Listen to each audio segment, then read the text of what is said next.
श्री गुरु चरण सरोज रज और निज मन मुकुर सुधार वरनु रघुवर विमल यश जो दायक फल चार बुद्धिहीन तनु जानिके सुमिरो पवन कुमार बलि बुद्धि विद्या देहु मही हरहु कलेश विकार।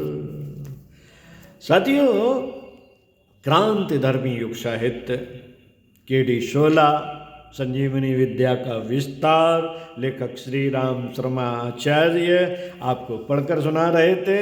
आइए सुनते हैं इसी पुस्तक के पृष्ठवाक्य मूर्छना का पुनर्जागरण अनिवार्य। विश्वव्यापी परिवर्तन और सृजन का दोहरा प्रयोजन पूरा करने के लिए साधारणतया शताब्दियों और सहस्त्राब्दियों का समय चाहिए, पर अब उतनी प्रतीक्षा की गुंजाइश रह नहीं गई। अग्निकांड के समय में लंबी अवधि में पूरा हो सकने वाली योजना नहीं बन सकती। उस अनर्थ को रोकने के लिए धूल पानी आदि जो कुछ भी मिल सके उसी के सहारे वह कार्य हाथों हाथ संपन्न करना पड़ता है। सहमत और उत्सुक छात्रों को पढ़ा देना कठिन नहीं, पर जो गलती को ही सही मानने का दुराग्रह अपना बैठा हो उसे समझा सकना असंभव तो नहीं, पर कष्ट साध्य अवश्य है। इन दिनों विचार परिवर्तन के सहारे युग परिवर्तन करने के लिए ऐसे प्रशिक्षक चाहिए जो न केवल वार्तालाप शंका समाधान एवं प्रवचनों द्वारा आवश्यक जानकारी दे सके, वरन अपनी प्राण प्रतिभा का प्रयोग करके उल्टी मान्यता और क्रिया प्रक्रिया को बलपूर्वक सीधी कर सके। प्राचीन काल में वातावरण अनुकूल था, तब उस प्रमुख प्रयोजन के लिए आवश्यक संसाधनों के लिए इमारतें भी आसानी से बन जाती थीं। गांव-गांव छोटे छोटे देवालय होते थे, उन्हें पुरोधा संभालते थे और दैनिक कथा वार्ता एवं पर्व संस्कार आदि विशेष अवसरों पर जन समुदाय के जनमानस की विकृतियों को सुधारते और सदाशयता के बीजांकुर इस प्रकार जमाते थे जिससे वे समयानुसार फल फूलों से लदे सुंदर सुहावने वृक्ष बन सके। बच्चे की शिक्षा पाठशालाओं में होती थी। ग्राम पुरोहित उनका सूत्र संचालन करते थे। यजमान उनकी निर्वाह सामग्री समय समय पर भिजवाते रहते थे। जिनके लिए अन्न वस्त्र ही पर्याप्त हो उनके लिए खर्च ही कितना चाहिए। बच्चों की पढ़ाई के बदले मुट्ठी भर अन्न देते रहना किसी को भारी नहीं पड़ता था। छात्रों की शिक्षा और विद्या का दोहरा लाभ बिना किसी अड़चन के मिलता रहता था। बड़ी कक्षाओं के लिए गुरुकुल थे, जिनमें छात्रों के लिए न केवल उच्च स्तरीय शिक्षा की व्यवस्था रहती थी, वरन भोजन वस्त्र जैसी व्यवस्थाओं का तारतम्य भी बना रहता था।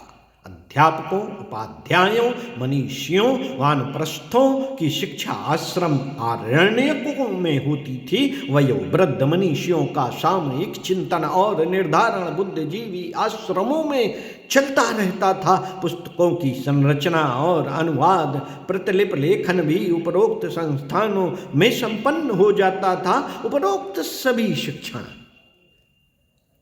संस्थानों में न केवल बौद्धिक वरन व्यवहारिक शालीनता के अभ्यास का अवसर भी मिल जाता था।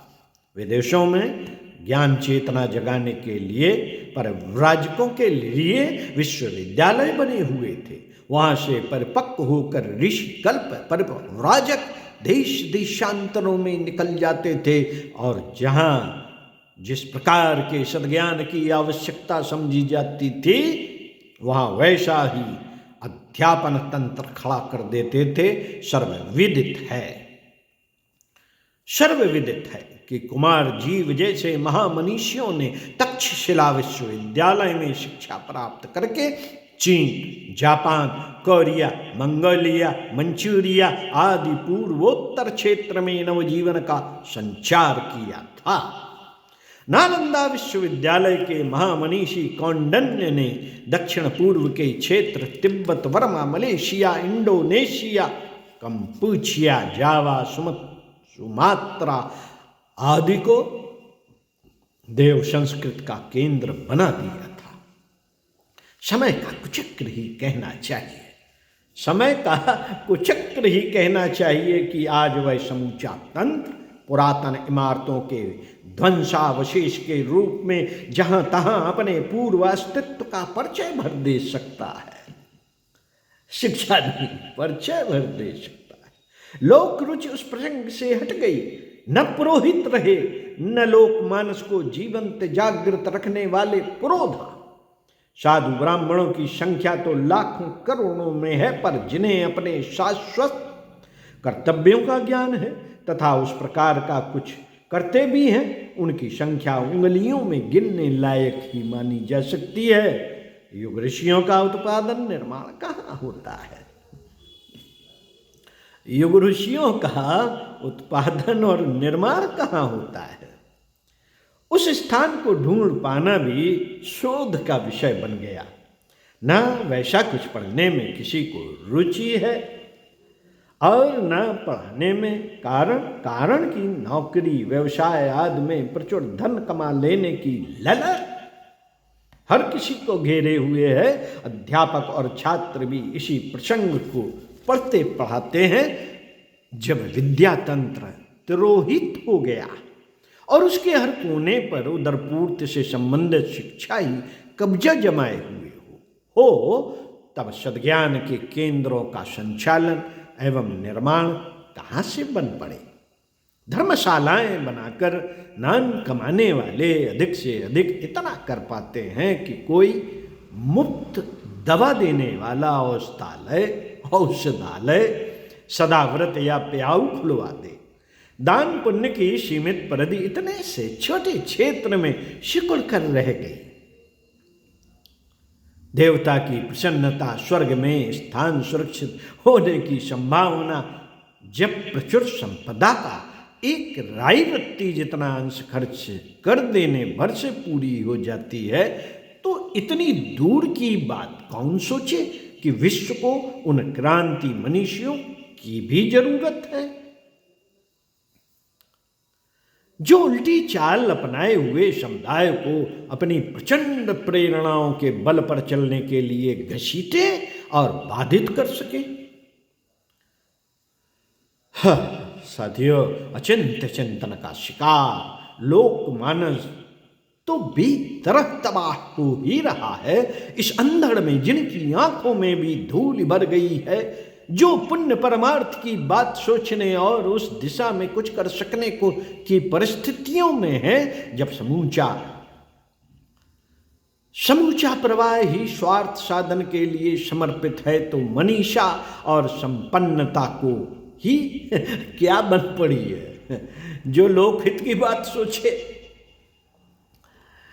जन कल्याण के सरंजाम जुटाए, उल्टे प्रवाह को मोड़कर सीधी दिशा में ले चलने के लिए लोकमानस को नियोजित करने का तारतम्य बिठाए।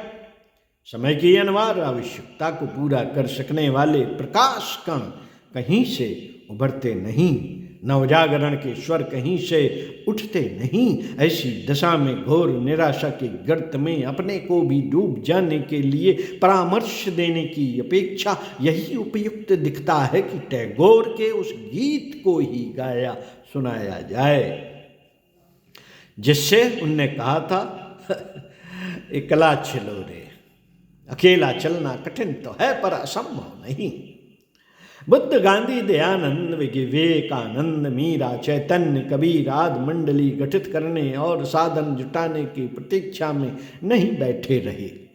वरन अपने शरीर और मन मात्र को साथ लेकर उस मार्ग पर चल पड़े थे जो दर्शकों परामर्शदाताओं को साधनों के अभाव में संभव जैसा प्रतीत होता था। इस संदर्भ में वे अधिक साहसी दिखते हैं जो अपने स्वतंत्र चिंतन के आधार पर घोंसला छोड़कर अभीष्ट दिशा में उड़ चलते हैं और सफलता असफलता की बात ईश्वर भरोसे छोड़ देते हैं। देवर्षि नारद को भी विश्व भ्रमण में चल पड़ने की हिम्मत आत्मा और परमात्मा के अतिरिक्त अन्य कहीं से नहीं मिली थी।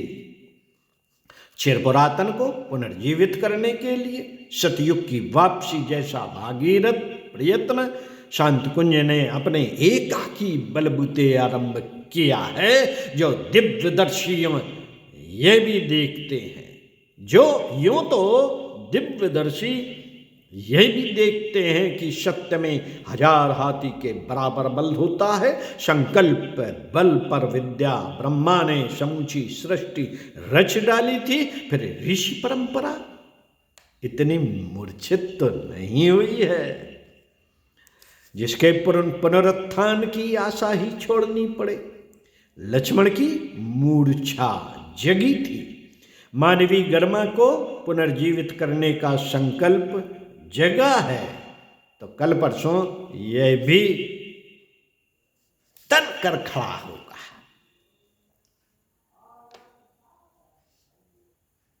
जो सतयुग की वापसी जैसा प्रयत्न और पुरुषार्थ कर सके। हाँ साथियों, इसी पुस्तक का